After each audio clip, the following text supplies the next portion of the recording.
So what the Lands Commissioner said, Mr. Villegas had mentioned to us that the people who are still living in that area are not being forced out of the land as yet, but Big Gay cannot do any kind of works on the land.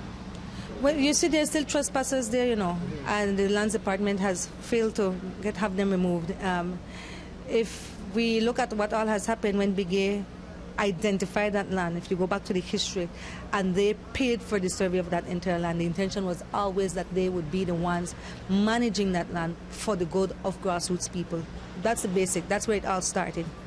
The fact that then the government saw what empowerment that would mean for people, and sometimes were willing and sometimes it was difficult, and they kept negotiating back and forth, clearly showed that sometimes the government saw the wisdom in it, but other times I think, like many governments, they fear empowering people because land is power. This issue is so important because it's grassroots people recognizing the importance of land. Why do you think all the immigrants, whether legal or illegal, when they come here, the first thing they try and do is truck a piece of land and claim it? These are grassroots Belizeans who are saying we want the same right, but we want it the legal way. They've invested their money. They've gone through the right process. They've done everything. Up to today, some of those people have not gotten their lease. So there's a lack of good faith. So now that the matter is before the court, a lot of issues can be resolved, and mediation can bring those to the table.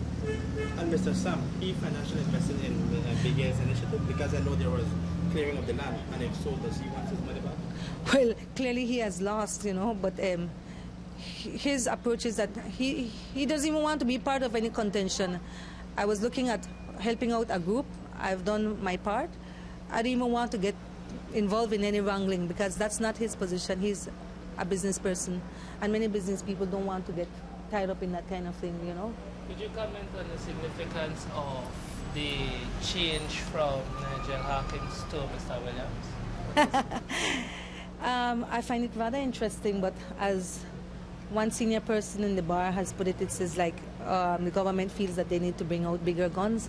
But I think with all due respect to Mr. Hawk, he's a very competent attorney. It doesn't matter who comes before the court, you know, on the other side. The law remains the same. That's constant. Only the personalities change.